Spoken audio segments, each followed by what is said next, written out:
Welcome to the Sterling vs. Podcast, a roundtable media showcase for video game-based projects and other inspired creativity. Hey again, folks. So it's Sage Month here on Sterling Versus. And thank you. And that's just what we've been doing. We've been jumping into a bunch of Sage games lately. For anybody at home that doesn't know what these are, Sage means the Sonic Amateur Games Expo. So it's a bunch of fan games and a bunch of indie projects made by fans. People like you. Guess. That's right. Viewers like you. Thank you. This is sponsored by Juicy Juice and and other PBS contributors. Go on, Silva. What were you saying? Thank you.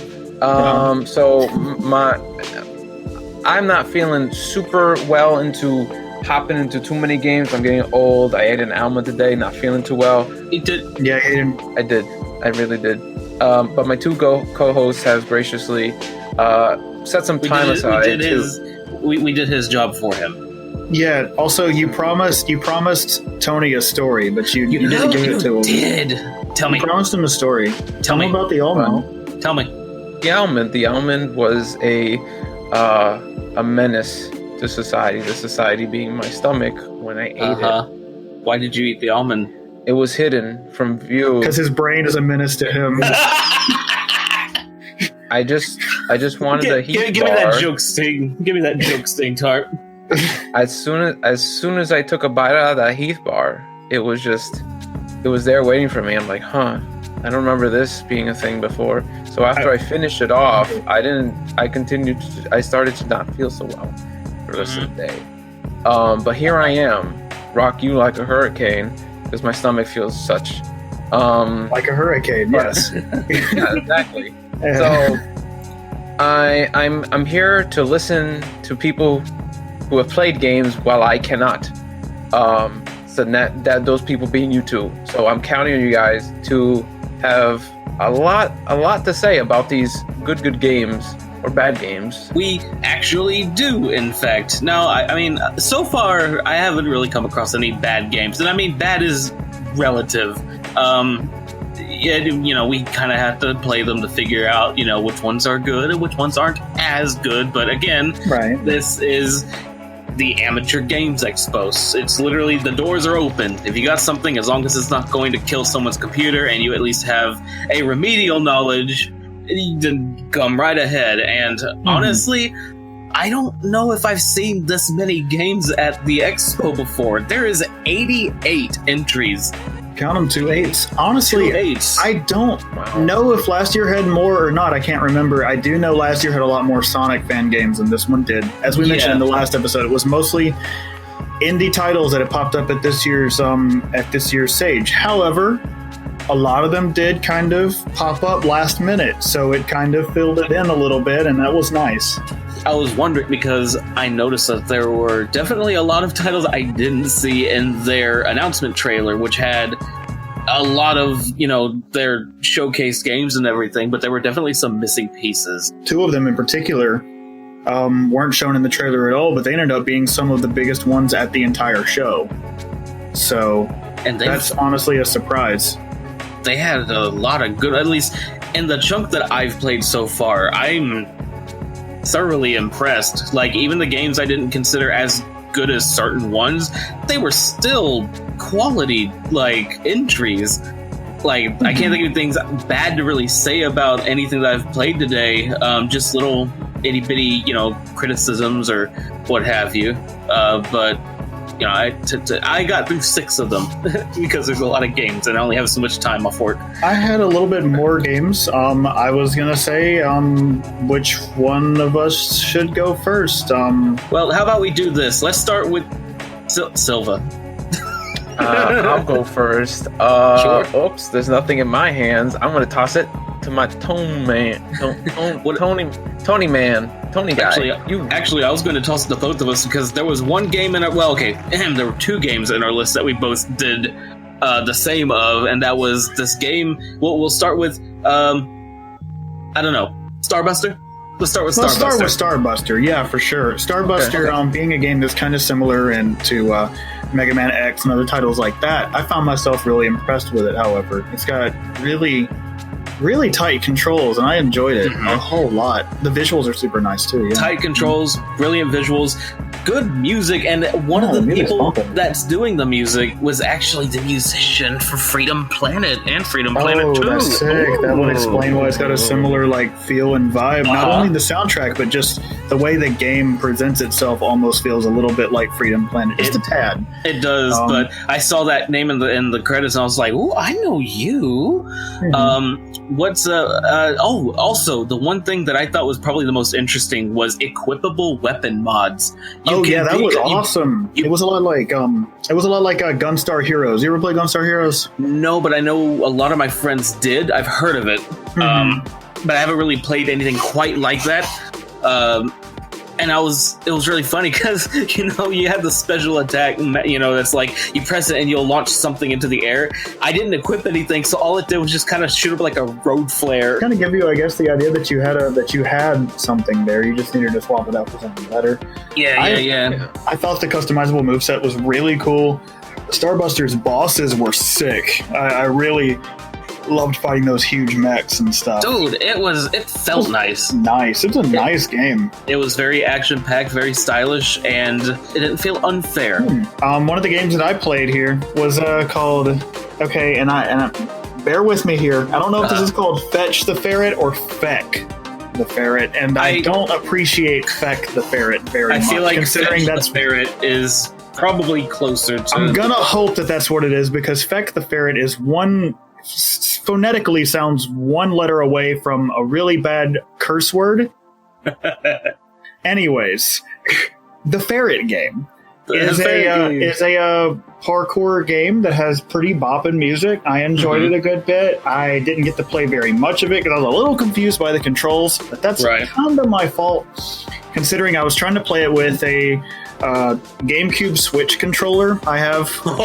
That I have like Bluetooth connected to my computer, so it was not picking up the buttons right in the Unity thing, and that game doesn't have controller customization, which is a pretty big negative for me, because it's I really needed that to play that game proper, but I got to play it for a little bit through keyboard, and it's pretty good. I think it's a good start and stuff. I just really think that they should really make that.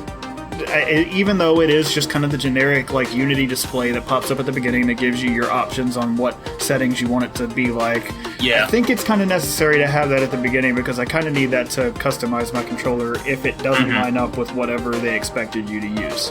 Right. So not too dissimilar to how one of the things I loved about the Wii, and by loved I mean is the fact that if I had to play Super Nintendo games with my GameCube controller, at points I did have to curl my finger over the X and Y button in order to actively do running. Oh, horrible. Or other controls that were necessary. I did it. I needed to play these games, so I just did it. But I can relate. Not fun. Yeah, it's not. You want to go ahead with one that you got?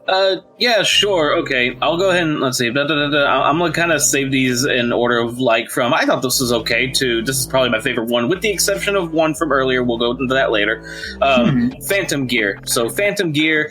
It's here's the interesting part. I'm gonna go ahead and get this out of the way. Phantom Gear, as far as I'm aware, is only playable on a Genesis emulator. Yes, I saw that. That was really interesting.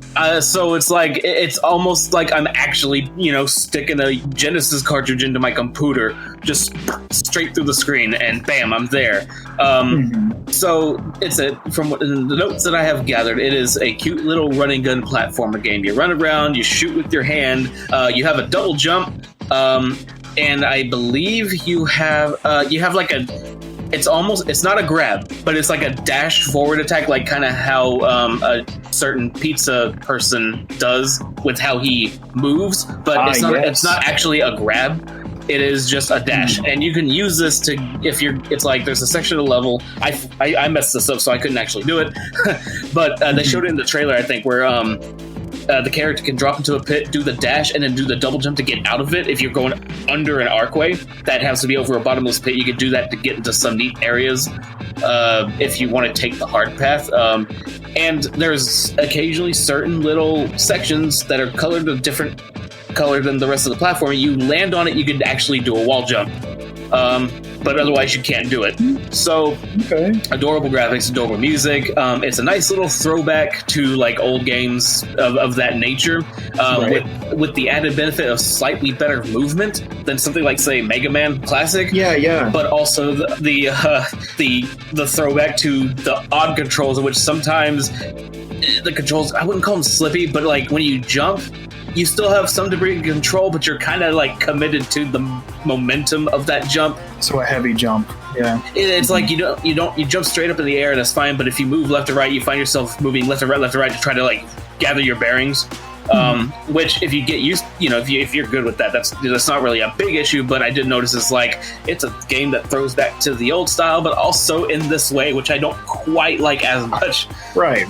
But that was Phantom Gear. The little character looks he looks like a weird little mix of like Kid Goku and like Tomba almost, with just how his his head kind of looks.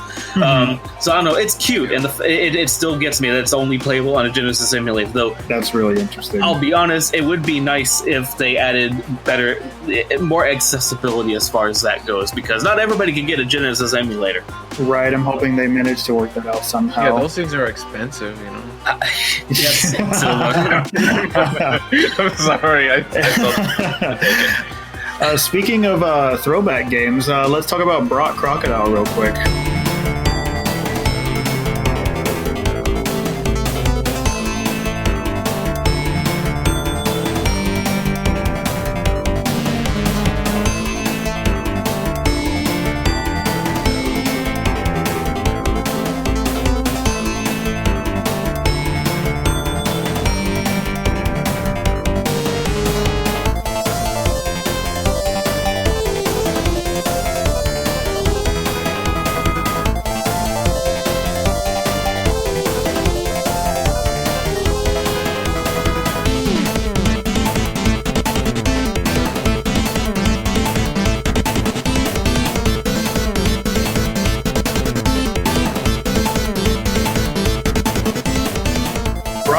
Was one of those that we looked at in last episode, and you seemed like particularly impressed by it, from what I remember at the very least. Brock Crocodile is like I found it to be like a really fun little game that invoked a lot of like vibes of Amiga titles to me. Just the way that the visuals looked and the way that it felt. Oh yeah, you mentioned the Amiga part. I remember like the way the graphical style was from the trailer, and how much I was like really into that. They had these really tiny sprites going on, and usually I'm not a very big fan of tiny sprites, but I think the game makes up for it in a different way that I'll get into in a second. The gameplay is kind of like simplistic. It reminds me a lot of other Sonic clones that came out around like the early 90s on Amiga platforms and even Genesis. Right. And it's a good bit of fun. It's not nearly as mechanically deep or anything, but it reminds me a little bit of, like, say, Shovel Knight in the way that it kind of has like this sort of bounciness to your jump whenever you go off of enemies. And you also have this whip that allows you to, if I remember right, grapple platforms or something like that. It was pretty interesting from what I remember playing. And you fought against a boss, and that was kind of neat and everything. Probably the most interesting part of that game, however, to me, was going into the hub worlds. The hub worlds had full-on, like, had these characters you could all talk to in the map, similar to like a Zelda 2 town.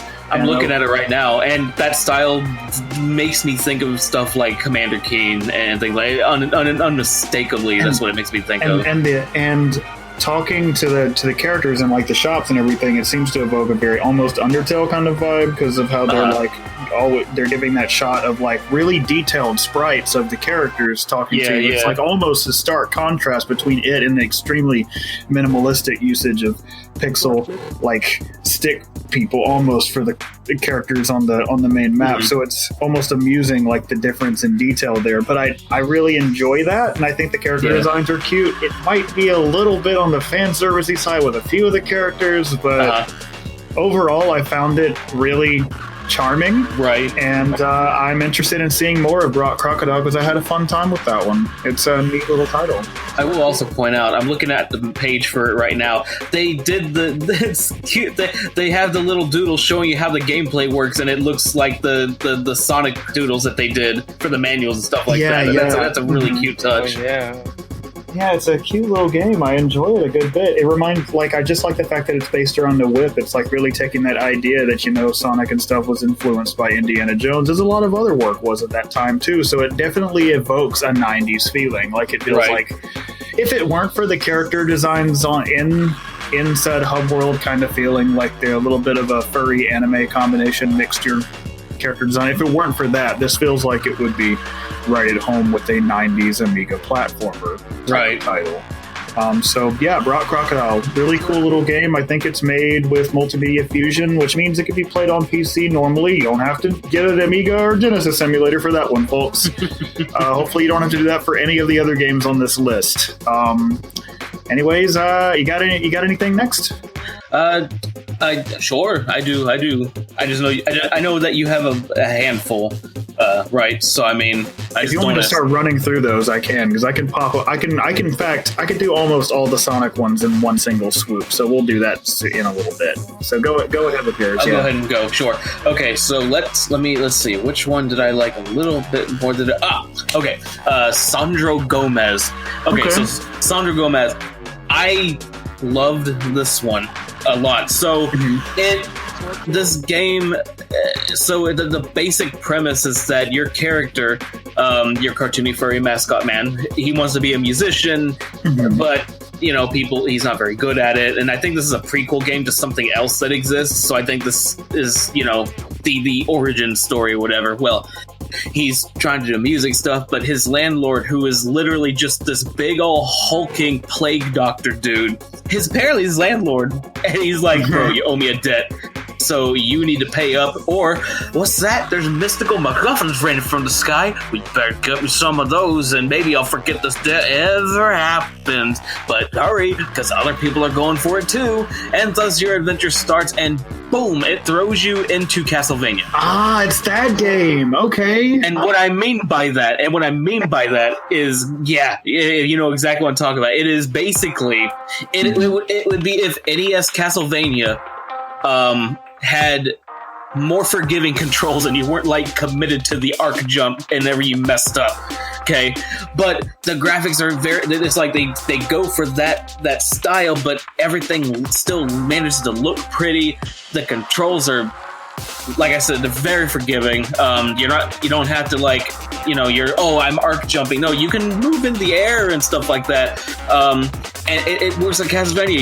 You use a whip, but you don't have to power up the whip. You can hold it to charge it for a more powerful throw. There are enemies that will go down faster if you hit them with this weapon when it's charged up. I think I know the people that did this. That's the artist is the KKM. They were on Sonic Retro and SSMB. And the other person, I think, is Sparks, which worked on another Sonic fan game a long time ago called Sonic Zero. And they made that game Kyle and Lucy in Wonderland, if I remember right, which I think is still being worked on right now, I think. But anyway, that sounds familiar. Here's an image of do you see it? I'm looking at the page right now. It's Sandro Gomez, A Wonder World Story, and it is a prequel mini game that takes place a few years before the events in Call of Duty Wonder World. So those wish-granting mystic orbs are in this game, and that's what he's trying to collect. Look at this art! Isn't that pleasant? It's very pleasant. Yeah, that was one of the first things I saw, and I was just like, yeah, I'm absolutely about this. Yeah, love it. And the game just looks really good. It has a bopping soundtrack. Chiptune glory. It's wonderful. A couple of them I had me actually humming at the end of it, because at the end of these levels, I was just like, man, this is a freaking bop, dude. I love this. And it's challenging but simple. But it's simple yet challenging. Enemies will have a greater tendency to hit you if you're not paying attention. Anything that you do in this game seems like it's your fault. That's one of the things that this game does right, where it doesn't feel like the game screwed you. If you make a mistake, it's on you, and you know it's on you. So this ain't your average Castlevania game. Right. But it's, and you get neat little power-ups too. There's one that you collect that you could get a double jump and glide down without falling. There's another one that allows you to just do a drop down, slam into the ground. And there's one. Just the icon was like a bear paw, and the problem was that I tried every button. I didn't know what the heck I was supposed to do until I discovered that whenever I was charging my whip, as long as I was charging it to full power, I could wall jump. What? Yeah. Why is that? What? Why is that a thing? That's an interesting mechanic. Okay. So I can't just wall jump whenever, at least unless I did it wrong. But it seemed like I had to be charging my whip to do it, which was interesting. But I stumbled across it on accident because I couldn't. Nothing was working button inputs wise. So I was like, okay, maybe it affects how I interact with the terrain, and I was right. So. But yeah, I think there's like 3 sample levels. Clearly, boss arenas where there are not bosses right now, because I would always get like a checkpoint right before I entered the room where the goal was, and I just won the level. So bosses are not here; they're not present in the game yet. But there's a very good foundation here. I thoroughly enjoyed this demo. Nice. Okay. Now this being a Castlevania style prequel to another game that was already made reminds me of how Bloodstained, which just came out, had a prequel also styled classic Castlevania. That's what I was gonna bring up. I knew that reminded me of something, and it was that. That's right. That's really funny. I remember that. Mm-hmm. That's a very good way of doing it because Rondo of Blood, isn't that what it was called? Yeah. That Rondo of Blood was that had Richter Belmont. Yeah, that was an actual game. That was an actual game. My brain is poop. Okay, go ahead. Yeah, I was gonna. It was the prequel was called Bloodstained: Curse of the Moon. So they made this leading up to the actual release of Bloodstained. So Rondo of Blood, exactly. I was right the whole time. But no, I'm looking at the game that this is a prequel of, and it looks pretty. I didn't know about the game. I didn't know KKM worked on this game. I was like, because I'm familiar with them, and this looks cute. The prequel looks cute. It just reminds me that there's so many fan games that have come out in recent years that I've never taken a look at. So I definitely want to bundle these. There's been so many that there's actual prequels and sequels to some of these games. There's just like mini franchises. There's so much stuff that comes out. We're always working. We don't get a chance to check things out. So I definitely want to like get into these mini indie franchises at some point, because this seems like a very interesting thing to do. Yeah, sure. Yeah, no, and that was another thing I wanted to bring up too. Just on the subject, Sage is really good. And here's the thing: this is one of the reasons why I think that it's perfectly fine that we're kind of going into this era where Sage just kind of becomes like the independent independent amateur expo, just kind of full sale. Because here's the thing: there's a lot of these games I wouldn't know about unless I went through Sage. Just this expo has introduced me already to so many that I'm interested in, and. Yeah. It's such a good way to show this stuff off, and it's a good way to show off because people already look forward to this thing every year. It's a really good opportunity to just cover a lot of stuff I normally would not have if this wasn't a thing that existed. So it's like the Comic-Con of fan games, It's pretty sweet. It's like E3 of fan games, really. I guess the more apt descriptor, too. I mean, just without the garbage and with the thing we came here for. Yeah, E3 is all announcements, and this is like actual games. Here, go play them. Speaking of the thing we came here for, it's time for me to list off a bunch of the Sonic games in a row. Now, I'm not going to go about 1 or 2 of them because I'm going to save those for the end of this. But a couple of those, get them out of the way very quickly. There's a game called Sonic Ascends. Sonic Ascends is a title that, while it only has 1 level so far, the visuals for it are gorgeous. It is probably the first time I've seen a proper attempt at like a Sonic fan game that looks like it came right out of the gate of being like a 32X title. It's really impressive. I think it's a very interesting looking title, and while it is very early in, I'm impressed. I like it a lot. Let's see, Sonic Wild, and that's one that's kind of really basic in comparison, but it is a 2.5D game, and it's cute. and I liked controlling it a lot, and it was nice to play a little 2.5D Sonic game that has accurate, like, Genesis physics. That was really neat. Nice. I really enjoyed that one. That was a fun little romp. I hope the people that are working on that don't get discouraged or anything, because it seemed like, I don't know if that one got very much attention, but if you're listening to it out there, I liked it. You keep going, please. It was good. Oh, it does look a little. It's still cute. I look at it. I think the little gold sign. Yeah, isn't it? And the badniks are adorable. I love it. I love this little thing. I hope they keep going. I really do. I want that bird. I also appreciate that they made a custom model and animations for Sonic in that, because it's like, oh yeah. Personally, as much as I love classic Sonic, I'm a little weary of seeing the same 3D model of classic Sonics and Sonic Generations, because I never thought it looked too much like classic Sonic in the first place. That's just me, though. So it's just kind of nice to see people making custom 3D models of classic Sonic and animating it their own way. That's always nice to see somebody going the extra mile for, like, custom stuff. It's nice to see when people, again, you said the extra mile, when people make everything in a game their own specific way. Like, they could have just, like, used rip models and just, like, oh, I'm here because I'm a programmer, I want to program this, and I'm just putting assets in that I find. But there's people who, like, say, oh, you know, I can do the art, do the music, do all that.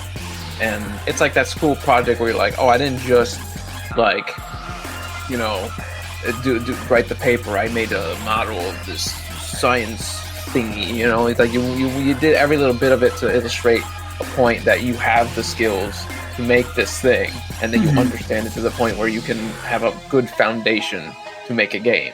You know, that's something to appreciate.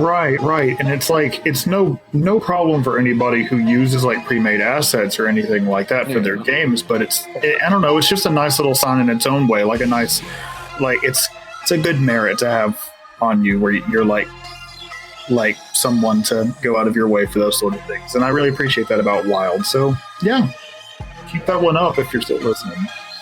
Even if the quality is up to, like, where you're like, you know, you're not trying to be super, like, high tier professional about it. You just, like, want to show you can make something like that. That gives you extra points, I think, in the long run, in terms of, like, people who look for these sort of people who, like, can do a little bit of everything. You know, it's not necessary, but it does help, I feel like, in the industry.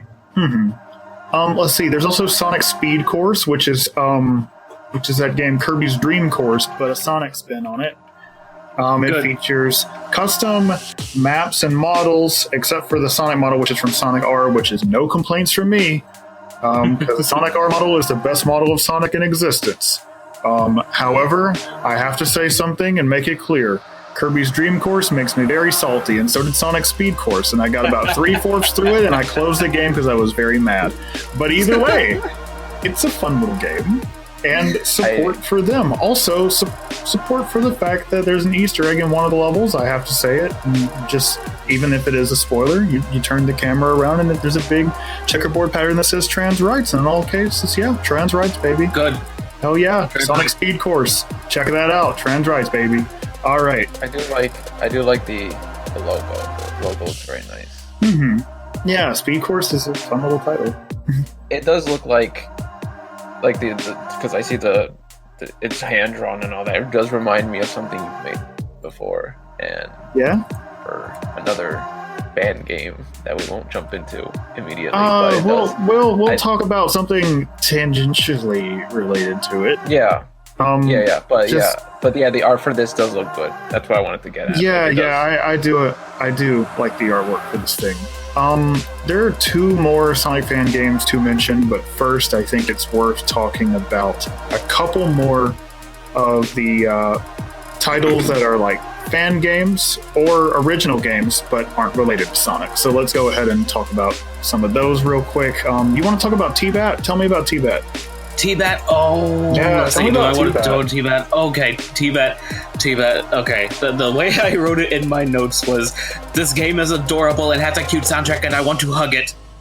That is immediately the first feelings that were evoked from my subconscious mind as soon as I started. It's a cute little name. Oh, it is adorable. Okay, so it's like when the game starts you out, essentially. So okay. The premise of the game is you are a bat, yay, who likes tea, yay, hence the name Teabat. You're trying to collect cups of tea throughout the levels. They're basically your coins and your currency for the shop. And there's also teapots, which are objectively like they are the goal of the game. You know, each map and each area you run into has like a set amount. Obviously, you want to try to find all of them, at least as far as I could tell. And as you play, so the shop is very, very neat. Also, there's so many things I want to say about this one. Okay. So let me start with the controls. Controls are kind of slippery, and I'll even say that in that it's very easy to hit like max speed when you jump and then push right. Okay. Very quick. You do have a double jump because you're a bat. You flip your wings and you get like an additional a little additional into the air. But like I said, you go from like 0 to 60 pretty quickly. There's no attack button. Your attack is jump. Now I rarely ran into like a Bubsy situation where, you know, I jump to attack and I just get beat. You know, like, oh god, I took damage because the enemy, I was going too fast because he was going. It almost works off of that philosophy where it's like, as long as your gravity is going down, you will attack the enemy and deal them damage. It's very rarely did I get hurt while attempting to. The only time I really did was when I very clearly did not come at it from like a particular height. You know, I just went sideways and I took damage, of course. The music's really good. Like, each area has really good music. This is a recurring theme for isn't it? I don't know what it is. The music's just so good this year. Look, this is a Sonic fan game. This is a Sonic fan game expo. Of course, there's good music, plentiful. I mean, it's everybody making games about or inspired by Sonic the Hedgehog, and that's the entire series. It's just amazing music. It is crazy. And so one of my favorite tracks is when you go into the shop. There's just a funky beat. It's just funky, and I love it. And honestly, I would actually say, Tarp, if you're able to get an example of the shop theme from Teabat and just play like 10 seconds of it or something like that, just get that beat in there, I would greatly appreciate that.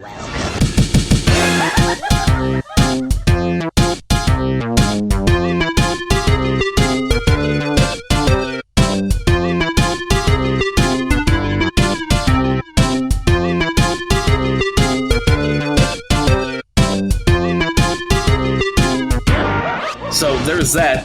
One of the best things about this one that I think was that as you play the game and you gather teacups, which is your currency, and you start accruing more and more, you know, you visit the shop in question that I just mentioned, and you can purchase pallets themed after like they have tea-based names and stuff like that. You can purchase pallets that change the color of the game for you. You start off like in black and white Game Boy game kind of style, right? You can change it to like a sunrise theme or a spring theme or a winter theme or a galaxy theme.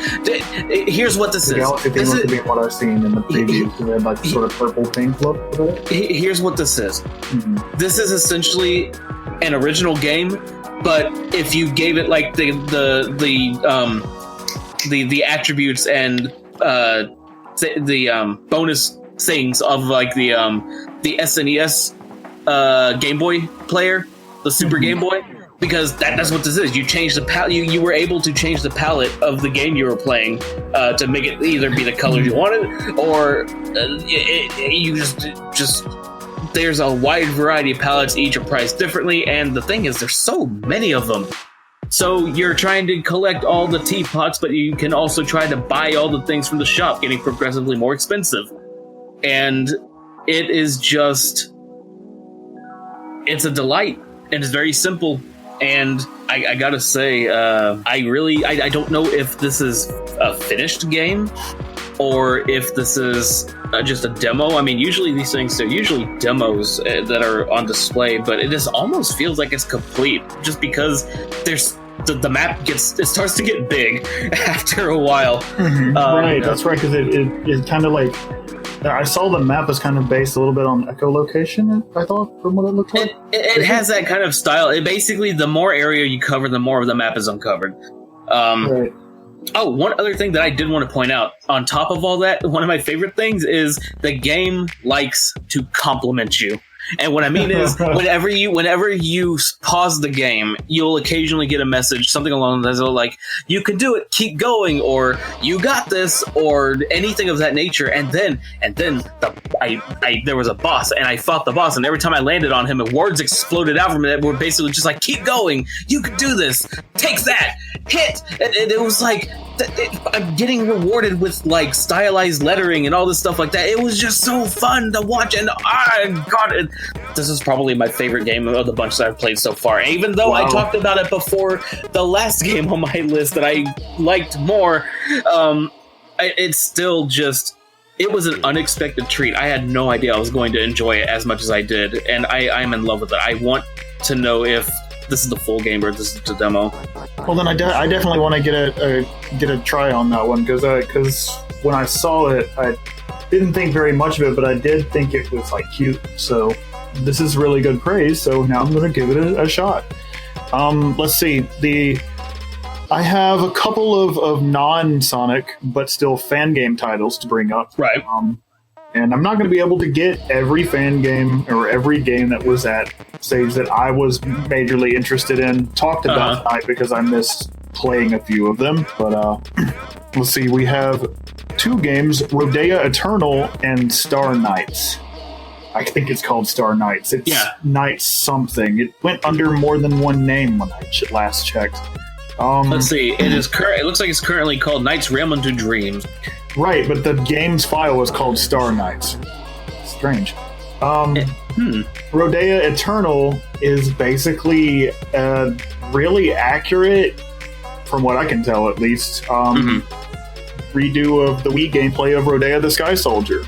I feel like we've had conversation about this just in the past by ourselves. Just this particular game, plagued by just unfortunate circumstance and that sort of thing. Very unfortunate circumstances, and it's kind of neat to know that Knights and its spiritual successor both get fan games at this year's stage.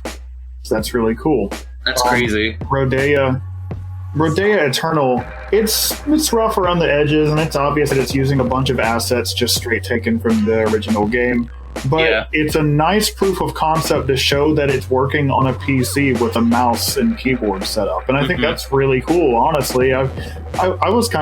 I found it kind of neat. At the beginning, I thought it was too basic, but the more that I played around with the mechanics, I realized I could get some mileage out of the way it played. And it was deceptive. When I started playing it, I really thought it wasn't much, and I thought that it was just not interesting. But by the end of it, I was thinking, I really want to play more of this now, and it got me to realizing I really need to get around to playing Rodea now, because I've had it for a while and just never got the chance to pick it up and give it a run. So now I want to, thanks to a fan game. Thanks a lot, creators of Rodea Eternal. This is a neat little proof of concept you have here.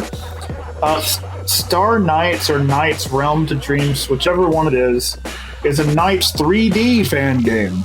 They're making a Knights game in 3D, and honestly, I have good and bad news about it. One, it's a Knights 3D fan game. That's the good news for me, because that's amazing. I've been waiting for another Knights fan game out there, especially one that's like 3D.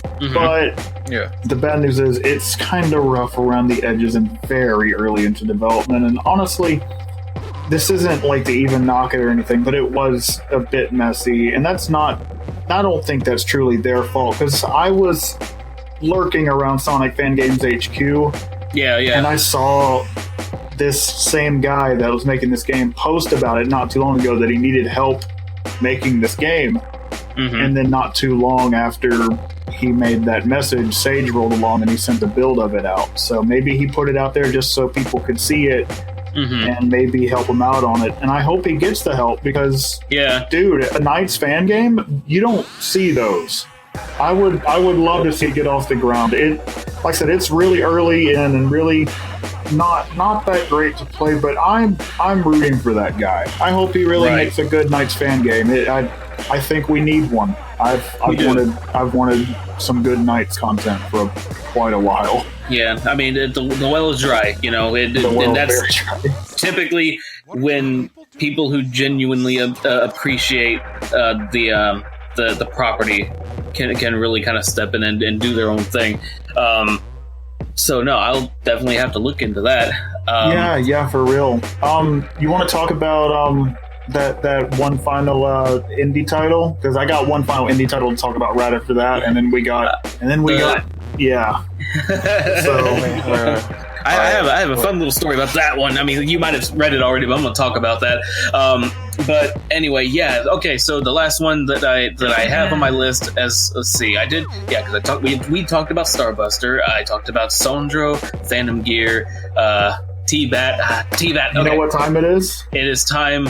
It is. Come on, say it. It's pizza time. Thank God. I'm glad you got it. Let's go. It's pizza time. Let's go. All right. Yeah, pizza time, baby. Pizza Towers.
Okay, so Azu is actually kind of he's actually kind of keeping this one like towards the end. Yeah. I guess because he's saving the best treat for last. He's saving that pizza pie for the end of the night, boys. I knew from the get-go, if I did not play this game first, out of everything here, I would not stop thinking about. Yeah, I would not stop thinking about it. And then the entirety of Sage would just be me going, yeah, this is nice, but man, I gotta get a taste of Pizza Town. I didn't want that to be my Sage experience. See, and I had the opposite experience where it was just like I decided to wait for it for last because if I played it first, I would have spent the entire Sage going like, man, this game's great, but it's not as good as Pizza Town. So that wasn't me. So I decided that's the last one I'm going to have. My delicious slice will be saved for the last. I find it very funny how differently that our like how much of the same thoughts we have had before, but also like just how different the track rolls sometimes. Same idea we have going on here, but wildly different execution. Yeah. Anyways, go on. Tell us about your pizza experience. I will proudly say that playing this as early as I did actually did not take the rest of the experiences that I have. I have been able to keep everything contained in their own little sections. So, Pizza Tower, anyone listening to this has probably seen it around on Twitter via like people retweeting art, animations, things like that, or watching your favorite streamers play it, like Vinny Vinesauce or whatever. That's his full name, by the way, Vinny Vinesauce. But Pizza Tower is, without question, the Wario Land game that I have been wanting since Wario Land 4. Not that I have problems with... I liked Master of Disguise, but it was a widely different concept. I liked Wario Land Shake It, getting close with the wonderful 2D animated style, which, you know, it's its own thing, but it didn't quite scratch the itch that I was looking for. And Pizza Tower, it like combines the stylistic choices of a game like Wario Land 2, while giving you the gameplay experience of what ended up ultimately being a really strong game for that franchise, Wario Land 4. But it's all original characters, original like enemy designs, level designs, and just it's such a weird concept about pizza. You're literally just this pizza man, a very frustrated, disgruntled pizza man, who animates like a Saturday morning cartoon show. Dude, the animation in that game is so funny. It extremely good facial expressions and movement. Just so excellent. Everything is. Oh man, I don't know how to talk about it. I feel like I need to just shut up and let you talk because I can't give my full judgment till I play it properly. Well, you could still talk about the art direction, because you've seen that. Yeah, but I don't want to give full commentary until I've really soaked in the juices, I guess. Juices. Yeah, those greasy pizza juices. Yeah, those greasy the pizza slime. Yes. Go on. But yeah, so I it's hard to avoid the elephant in the room that is just it's a Wario Land style game. That's unavoidable. But what makes this one stand out, despite that, is just very much the art direction. The music is funky. It's fantastic. It's very chaotic, but in like a good way. And a lot of the good examples of this is whenever you reach a certain point in the level, you have to race back to the exit before time runs out. The theme for that section of the game is wonderful. It is chaos. It is perfect, and it works in this game. Control-wise, I feel like maybe it could do with a little bit of tightening up, but it's already in a really good spot where it is right now. You can walk. You can do a infinite dash move where you basically can run through walls and things like that. You can do a slam down from the air, which do it high enough you can break through harder bricks and walls and things like that. Rolling down slopes so you can break through little crevices. There are secrets. You can bust through walls to find secrets, and I think they have like 6 secret rooms per level. At least as far that's what I've gathered from at least the little bit that I played. And I didn't do this part because I saw somebody else do this part, and I was like, I don't know about that. But if it is to your taste, you can accrue points to purchase weapons from the shop. In this case, you have a shotgun. You can just run around and blast a shotgun if you wanted to. Okay. Oh, here's a very interesting thing that I don't think a lot of people really done. But so when you attack enemies, you get a combo meter, right? So if you attack enough enemies, if you get a combo of 3 or higher, your taunts can kill all the enemies in the room. It just sends out a bunch of clone pepinos in like a line throughout the level every time you pose for a taunt for like a few seconds. Can I give a shout out to his name being Pepino? This is a good game. This is a good game. I've been looking at the page for this game, and I really want to read the description for this game real quick for everyone. Go ahead. Okay, so this is the story. Done with his shift, Peppino rocks his blue outfit in honor of the blue hedgehog and is ready to go to Sage 2019.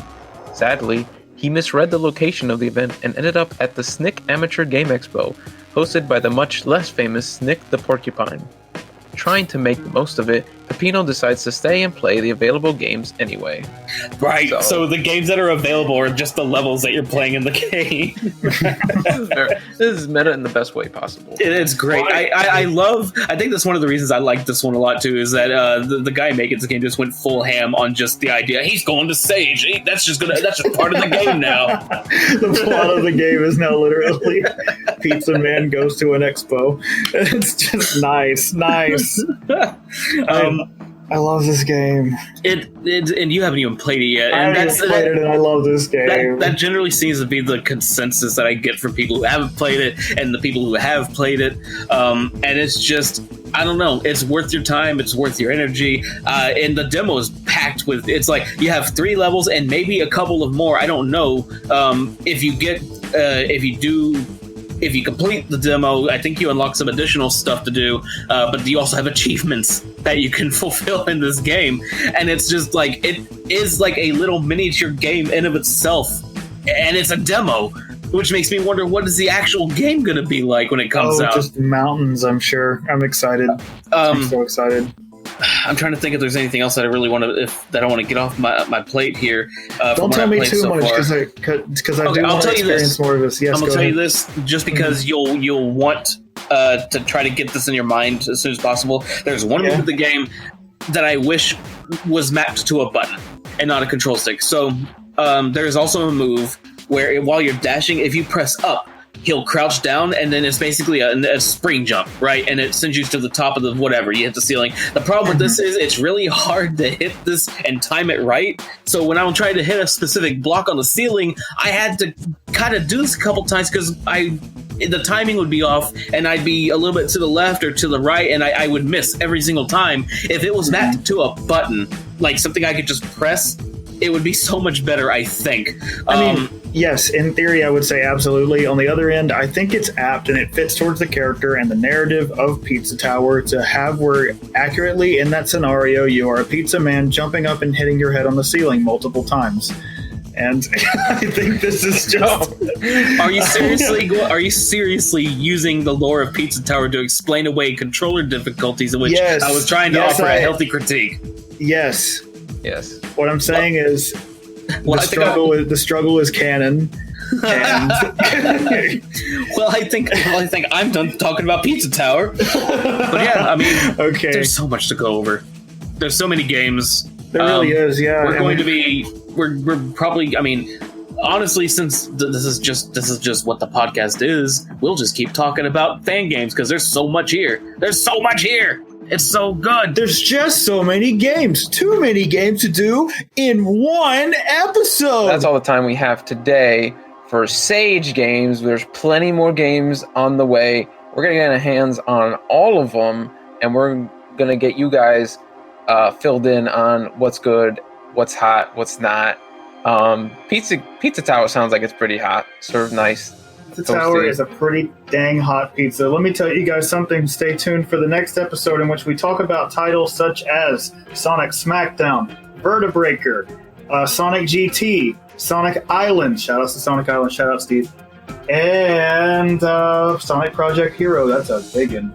We'll talk about those in the next ep because those are big-uns, and you're going to want to hear about them. In fact, you probably wanted to hear about them, and then we ran out of time, and then, pizza's pretty good, y'all. And then, I'll probably play some other games, too. Yeah, there's a ton of other ones we haven't picked up either, so we still... Oh, yeah, Dreamcrafter, the Kirby Mario... You'll hear about these later. I won't spoil it all. Don't set your expectations too high. We'll get to all these games in due time, but for now... I'd like to thank everyone here, Azu and Tony, for joining me and playing all these great games from these great people. And I'd like to thank all the people who worked on all these games, who worked together in teams or individually to make something for Sage. No matter how small, it's all important to make something to impart to the community because it's something that we need to keep pushing forward to. And it's good. It's just good. It's good to get a variety. It's not all Sonic. It's different things that we can get our hands on. It's really fun, and we're just happy to get our hands on these and discuss them as much as we can. So you guys keep making games, along with everyone who's helped with the games, the musicians, the artists, everyone. Absolutely, great work. Everybody's doing great. Sage has been good this year. Shout outs to everybody. Big shouts out to Sonic Fan Games HQ for hosting it. Seriously, shout outs to Sonic Fan Games HQ for even existing as long as it has. Shout outs to them. They are one of the oldest communities in the entire Sonic fan base, and shout outs to them. Even though it's been passed down like generation to generation of different people making fan games, it's still the same website that it was ages ago, and that's awesome. So shout outs to Sonic Fan Games HQ. All right, I have an image to share. And no one at home is going to be able to see it or hear it, but I'm going to be able to share it. Hold on. Yes, go on. What did you want to say? Before you give us this thing of the week, make sure everyone actually go to Sage Expo, Google it, look it up, and make sure you check out our stuff, our social links down below on the side, wherever, or just check out. Almost forgot the name of the website. Sterling vs. Media. for all our socials, our contents. Hopefully we'll be continuing to get these up regularly on the YouTube, on the Bandcamp. That's currently being set up proper. Sure, the camping band, the band that camps. Yeah, that is the camp that bands. Yeah. So that's about it. About it. Like to Azu, what have you got for me this week? What have I got for you today? Check out this cool image. How you feel about this? Good night, everybody. This image. This image. You know, sometimes it does, in fact, take an awfully long chicken to make a long egg. Thank you for coming, everybody. I'm Azu. Say goodnight, everybody. Good night, everybody. I thought you guys were going to say your names. You gotta let me know when you set up something like that. Hey, I just kind of flew off the handle. I'm Tony.